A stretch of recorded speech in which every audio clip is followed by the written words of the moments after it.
Il la regardait dans les yeux. Sa femme enceinte de 7 mois. La femme à qui il avait juré devant Dieu et devant les hommes. Et il lui a dit, avec le calme de quelqu'un qui est convaincu d'avoir raison, « Tu viens de rien. Tu n'as rien apporté dans cette maison.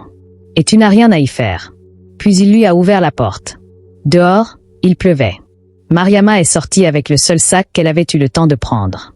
Elle s'est retournée une seule fois, pour regarder cette maison où elle avait passé 5 ans à donner tout ce qu'elle avait. Et la porte s'était refermée. Proprement. Définitivement. Comme si elle n'avait jamais existé. Ce que cet homme ne savait pas ce soir-là, c'est que ce bébé dans le ventre de Mariama allait grandir. Grandir vite. Grandir fort. Et qu'un jour, 20 ans plus tard, cet homme serait allongé sur une table d'opération. Et que les seules mains capables de le sauver seraient les mains de cet enfant qu'il avait rejeté avant même de le voir. Mais je te raconte d'abord comment tout a commencé. Avant de continuer, je veux que tu écrives dans les commentaires de quel pays tu me regardes en ce moment. Et si tu n'es pas encore abonné, c'est le moment. Active la cloche. Cette histoire est pour toi. Mariama Diallo était née dans le quartier de Madina, à Conakry, dans une famille que les gens du quartier appelaient avec une tendresse mêlée de pitié, la famille des gens bien mais pauvres. Son père vendait des allumettes et du charbon de bois au bord de la route. Sa mère lavait le linge des voisins pour quelques francs guinéens par semaine. Ils n'avaient pas grand-chose. Mais ils avaient quelque chose que beaucoup de familles plus riches n'avaient pas, le respect. La parole donnée. L'honneur des gens qui n'ont rien à cacher parce qu'ils n'ont rien à voler. Mariama avait grandi dans cette pauvreté avec une dignité naturelle qui impressionnait ceux qui la regardaient vraiment. Elle était intelligente d'une façon qui ne se voyait pas immédiatement, pas dans les grandes déclarations, pas dans les démonstrations. Dans les détails. Dans la façon dont elle écoutait avant de parler. Dans la façon dont elle comprenait les gens avant qu'ils aient fini leur phrase. Dans la façon dont elle résolvait les petits problèmes du quotidien avec des solutions que personne d'autre n'avait vues. Elle avait rencontré Oumar lors d'une fête de quartier. Oumar était le fils unique d'une famille de commerçants prospères. Il était bien habillé, bien parlant, avec cette assurance des gens qui n'ont jamais manqué de rien. Il avait remarqué Mariama de loin, sa façon de se tenir, son sourire, quelque chose dans ses yeux qui était différent des autres filles de la fête. Ils s'étaient fréquentés pendant 1 an. Oumar avait dit à Mariama qu'il l'aimait. Qu'il se fichait de ce que sa famille pensait. Qu'une femme comme elle valait plus que tout l'argent du monde. Il avait dit ces mots avec conviction. Il avait cru ce qu'il disait. Le problème avec Oumar, c'est qu'il n'avait jamais vraiment appris à tenir ses convictions face à quelqu'un de plus fort que lui. Et quelqu'un de plus fort que lui, il en avait une dans sa vie depuis sa naissance. Sa mère. Adjaba. Adja était une femme qui avait bâti toute son identité sur une seule chose, le statut. Pas la richesse, seul il y avait des gens plus riches qu'elle à Conakry. Le statut. La réputation. L'idée que les bas n'épousaient pas n'importe qui. Que le sang se mélangeait avec le bon sang. Que les alliances se faisaient entre gens de même niveau. Quand Oumar lui avait présenté Mariama, Adja avait souri. Un sourire poli, contrôlé, le sourire de quelqu'un qui enregistre une information et commence immédiatement à planifier comment l'effacer. Le mariage avait quand même eu lieu. Parce qu'Oumar avait insisté. Parce qu'il avait cru, à ce moment-là, qu'il était capable de tenir face à sa mère. Et parce que Adja avait compris que refuser frontalement risquait de braquer son fils. Alors elle avait accepté.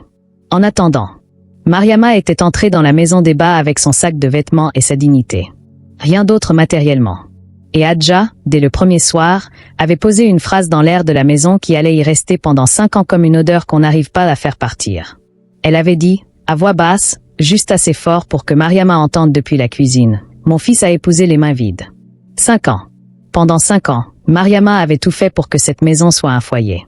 Elle se levait avant l'aube pour préparer le petit déjeuner. Elle gérait les comptes du ménage avec une précision qui avait fait économiser à la famille des sommes considérables.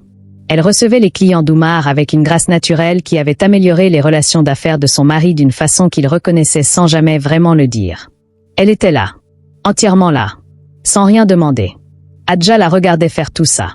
Et au lieu que ça la convainque, ça la rendait encore plus hostile. Parce que Adja avait compris quelque chose que les gens comme elle comprennent toujours trop tard, que Mariama était plus forte qu'elle. Pas avec de l'argent, pas avec des relations, pas avec du statut. Avec quelque chose qu'on ne peut pas acheter et qu'on ne peut pas enlever à quelqu'un par décret. Avec du caractère. Et le caractère de Mariama était une menace pour le contrôle de Adja sur son fils. Quand Mariama était tombée enceinte, Adja avait su que c'était maintenant ou jamais. Un enfant dans cette maison, et Mariama aurait une place permanente. Un enfant dans cette maison, et Oumar ne pourrait plus jamais vraiment l'écouter elle, sa mère, parce qu'il y aurait toujours cette femme et cet enfant entre eux. Hadja avait commencé à travailler. Pas brutalement. Pas avec des accusations directes, elle était trop intelligente pour ça. Avec des insinuations. Des questions posées à voix douce qui laissaient des images derrière elle. Elle parlait à Oumar le soir, quand il était fatigué, quand la garde était basse. Elle mentionnait un homme qu'elle avait prétendument vu saluer Mariama au marché. Elle s'interrogeait à voix haute sur des ressemblances qui n'existaient pas. Elle semait. Patiemment. Méthodiquement. Et Oumar, cet homme qui avait dit qu'il aimait Mariama plus que tout, qui avait promis de la protéger, qui avait juré de tenir face à sa mère, Oumar avait commencé à écouter. Parce que les graines de doute, quand elles sont plantées par la bonne personne au bon moment, poussent dans les esprits les plus solides. La nuit où tout s'était effondré était une nuit de juillet. La saison des pluies battait son plein sur Conakry. Oumar était rentré tard. Il avait l'air d'un homme qui a pris une décision qu'il sait mauvaise mais qu'il va prendre quand même parce qu'il ne sait plus comment faire autrement. Il s'était assis en face de Mariama dans le salon. Et il avait dit des choses que Hadja lui avait mises dans la bouche, des mots qui n'étaient pas les siens mais qu'il prononçait maintenant comme s'ils l'étaient. Des accusations. Des insinuations. Des doutes sur l'enfant. Mariama l'avait écouté sans l'interrompre. Quand il avait fini, elle lui avait dit, avec cette voix calme qui était la sienne même dans les moments les plus impossibles, « Cet enfant est le tien. Tu le sais. Et au fond de toi, malgré tout ce qu'on t'a dit, tu le sais. » Oumar n'avait pas répondu à ça. Il avait regardé ailleurs. Et dans ce regard qui fuyait, Mariama avait compris que la bataille était perdue. Pas parce qu'Oumar croyait vraiment ce que Hadja lui avait dit, mais parce qu'il avait choisi sa mère. Parce qu'il avait choisi la facilité du mensonge plutôt que l'effort de la vérité. Il lui avait dit de partir. Mariama s'était levée. Elle avait pris son sac. Et avant de sortir, elle s'était arrêtée dans l'encadrement de la porte et elle avait dit, une dernière fois, sans pleurer, sans crier, avec juste la force tranquille de quelqu'un qui sait ce qu'il sait. Un jour, tu comprendras ce que tu as fait ce soir. Et ce jour-là, je veux que tu te souviennes que moi, je t'avais dit la vérité. Puis elle était sortie dans la pluie. Elle avait marché sous la pluie de Conakry pendant presque 1 heure. Avec son ventre de 7 mois. Avec son sac. Avec la dignité des gens qui n'ont rien à perdre parce qu'on vient de leur prendre tout ce qu'ils avaient. C'est Tante Koumba qui l'avait recueillie. Tante Koumba n'était pas riche. Elle vivait dans 2 pièces à Matoto avec sa fille adulte. Elle avait un petit commerce de légumes au marché du quartier. Quand elle avait ouvert sa porte et vu Mariama sur le seuil, trempée, enceinte, le sac à la main, elle n'avait pas posé de questions. Elle avait juste dit « Entre ». L'eau va chauffer. Cette phrase-là. Cette phrase simple de quelqu'un qui ne demande pas d'explication avant d'aider. Mariama avait pleuré ce soir-là. Vraiment pleuré, pour la première fois depuis que la porte des bas s'était refermée. Elle avait pleuré jusqu'à ce qu'il ne reste plus rien à pleurer. Et puis elle avait séché ses larmes. Et elle avait pris une décision. Elle avait décidé que cet enfant qu'elle portait ne souffrirait jamais de ce que son père avait fait. Que cet enfant, parce que quelque chose lui disait que c'était une fille, grandirait dans un amour si complet, si total, si inébranlable, qu'elle ne manquerait de rien d'essentiel. Pas de l'argent, pas d'une grande maison. De l'essentiel. L'amour. La confiance. La certitude d'être vue et voulue. Aïcha était née 2 mois plus tard dans la maternité du quartier.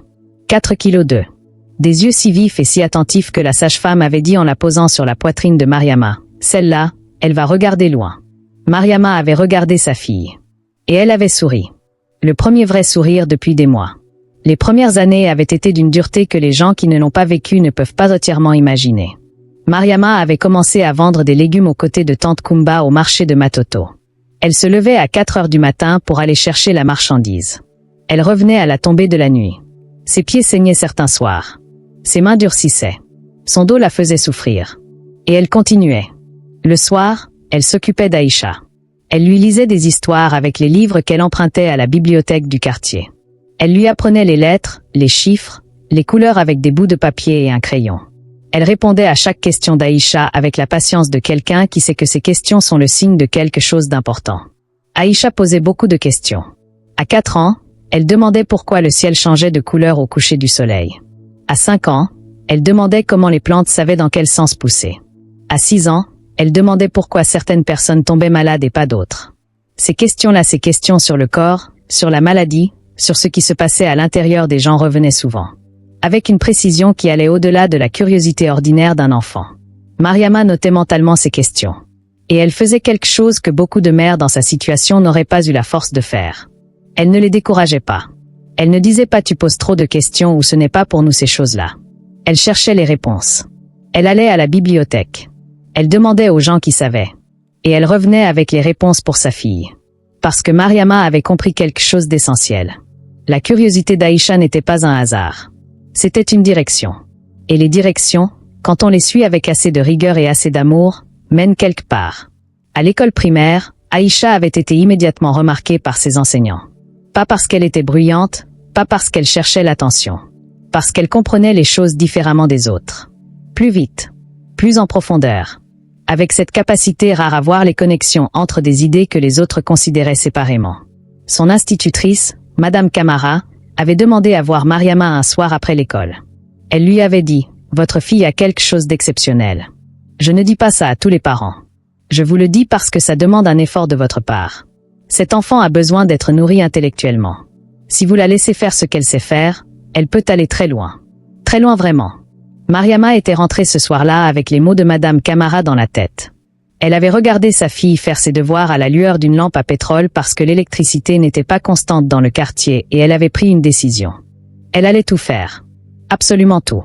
Pour que cet enfant aille là où son intelligence méritait de l'emmener. Elle avait cherché un deuxième travail. Elle avait trouvé une place comme employée de maison chez une famille du quartier de Kipé. Elle travaillait le matin au marché et l'après-midi dans cette maison. Elle rentrait épuisée mais elle rentrait. Elle aidait Aïcha avec ses devoirs. Elle s'assurait qu'elle mangeait bien. Elle économisait chaque franc qui pouvait être économisé. Tante Kumba l'avait aidée autant qu'elle pouvait. Elle gardait Aïcha quand Mariama travaillait tard. Elle lui préparait à manger. Elle lui racontait des histoires le soir. Elle avait été la deuxième mère de cet enfant sans jamais demander de titre en retour. Aïcha grandissait dans cet amour double. Et cet amour double avait produit quelque chose de rare, une enfant qui se sentait assez en sécurité pour prendre des risques intellectuels. Pour lever la main en classe même quand elle n'était pas sûre. Pour poser des questions qui embarrassaient parfois ses professeurs. Pour échouer et recommencer sans se laisser décourager par l'échec parce qu'elle savait que quelqu'un l'attendait à la maison avec le même regard confiant, quoi qu'il arrive. Au collège, Aïcha avait choisi les sciences. Pas parce qu'on le lui avait dit. Parce que les sciences répondaient à ses questions sur le corps, sur la maladie, sur ce qui se passait à l'intérieur des gens. Ces questions qu'elle posait depuis l'âge de 5 ans avaient maintenant un cadre, un vocabulaire, une méthode. Et dans ce cadre-là, Aïcha était chez elle d'une façon qu'elle ne l'avait nulle part ailleurs. Elle avait rencontré à 14 ans un homme qui avait changé la trajectoire de sa vie. Le docteur Souleymane Keïta, médecin généraliste du quartier, qui donnait bénévolement des cours de biologie aux élèves du collège le samedi matin. Il avait vu Aïcha la première semaine. Il avait vu comment elle absorbait les cours. Comment elle posait les bonnes questions. Comment elle faisait des connexions que des étudiants en médecine auraient eu du mal à faire. Il avait appelé Mariama. Il lui avait dit, « Votre fille va devenir médecin. Ce n'est pas une prédiction. C'est une constatation. Mon travail, si vous me le permettez, c'est de m'assurer qu'elle en ait les moyens. » Il avait commencé à la préparer pour les concours. Gratuitement. Parce que c'est ce que font les gens qui ont reçu et qui savent qu'ils doivent transmettre. Mariama travaillait. Aïcha étudiait. Et quelque part dans Conakry, dans une belle maison du quartier Ratoma, Oumar Ba vivait sa vie avec la femme que sa mère avait choisie pour lui après le départ de Mariama. Une femme de bonne famille. Une femme dont la dot avait satisfait Adja. Une femme avec qui il n'avait eu aucun enfant en 15 ans de mariage. Une maison pleine de tout ce qui ressemble au bonheur sauf le bonheur lui-même. Adja vieillissait. Et en vieillissant, elle avait développé quelque chose qu'elle n'avait pas voulu voir venir, des regrets. Pas des regrets sur ce qu'elle avait fait à Mariama, pas assez de conscience pour ça. Des regrets sur l'absence de petits-enfants dans sa maison. Sur le silence de cette grande maison qui aurait dû être pleine de rires d'enfants. Sur ce fils unique qui souriait de moins en moins et dormait de plus en plus. Aïcha avait obtenu son baccalauréat avec la meilleure note de son lycée. Mariama n'était pas dans la salle ce matin-là, elle était au marché. Elle ne pouvait pas se permettre de perdre une journée de vente. C'est tante Kumba qui avait accompagné Aïcha chercher ses résultats. Et quand Aïcha avait vu son nom en tête de liste, tante Kumba avait pleuré plus fort qu'Aïcha. Le soir, Mariama était rentrée du travail. Aïcha l'attendait. Elle lui avait tendu le papier. Mariama avait lu. Elle n'avait pas dit grand-chose. Elle avait pris sa fille dans ses bras. Et elle avait tenu longtemps. Très longtemps. Avec la force des bras d'une femme qui a porté des choses lourdes pendant des années et qui sent ce soir qu'une partie de ce poids vient de se poser. La bourse était arrivée 6 mois plus tard. Une bourse pour la faculté de médecine de Dakar, l'une des meilleures de la région. Frais de scolarité couverts. Logement couvert. Aïcha avait tout de même hésité. Dakar, c'était loin de sa mère. Mariama lui avait dit, sans hésiter, va. Je suis là. Je serai toujours là. Mais ton avenir n'attend pas. À Dakar, Aïcha avait travaillé comme elle avait toujours travaillé, avec cette concentration totale de quelqu'un qui sait que chaque heure passée sur un livre représente une heure de travail de sa mère. Elle n'avait jamais oublié ça. Jamais. Même dans les années les plus chargées, même dans les périodes d'examen les plus intenses, cette pensée-là était là. Sa mère. Au marché de Matoto. Les pieds dans la poussière. Les mains qui donnent la monnaie. Pour que toi, tu puisses être ici. Elle avait terminé ses études de médecine en tête de sa promotion. Elle avait fait une spécialisation en chirurgie cardiovasculaire, le cœur. Ce qui se passait à l'intérieur des gens. Cette question qu'elle posait depuis l'âge de 5 ans avait trouvé sa réponse professionnelle dans la salle d'opération. Elle était revenue à Conakry à 28 ans avec son diplôme et une réputation qui l'avait précédée. Le meilleur hôpital de la ville l'avait recrutée. En 2 ans, elle était devenue la chirurgienne cardiaque de référence de la région. Les cas les plus difficiles, les opérations les plus complexes, c'est elle qu'on appelait. Mariama avait arrêté de vendre des légumes le jour où Aïcha avait reçu son premier salaire. Sa fille lui avait acheté une maison. Pas grande, pas luxueuse, une maison propre, lumineuse, avec un jardin où tante Kumba pouvait planter des herbes. Mariama avait pleuré en découvrant cette maison. Aïcha lui avait dit, c'est chez toi. Personne ne peut plus jamais te dire de partir. Et pendant tout ça, pendant ces 20 ans de travail et de silence et de construction, Oumar vieillissait dans sa belle maison de Ratoma. Sa mère Adja vieillissait aussi. Et un matin de décembre, Oumar s'était réveillé avec une douleur dans la poitrine qui ne ressemblait à rien de ce qu'il avait connu avant.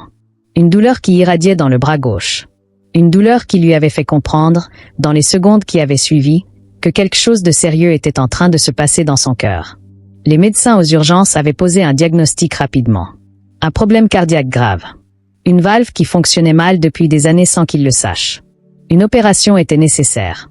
Une opération complexe, risquée, qui demandait une compétence particulière.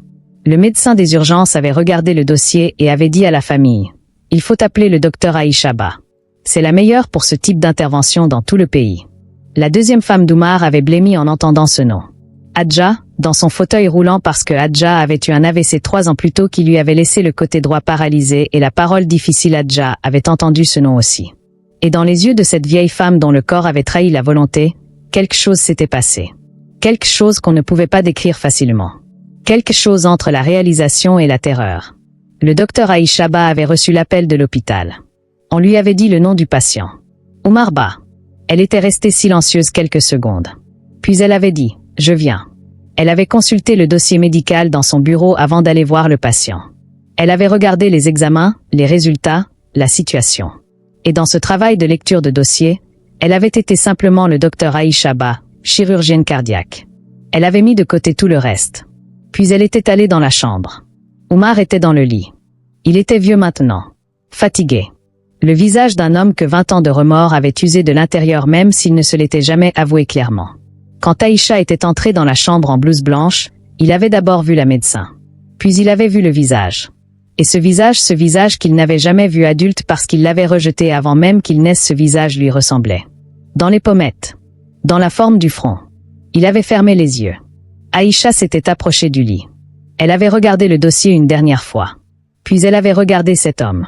Et elle lui avait dit, d'une voix professionnelle et nette, « Je suis le docteur Aïcha Ba.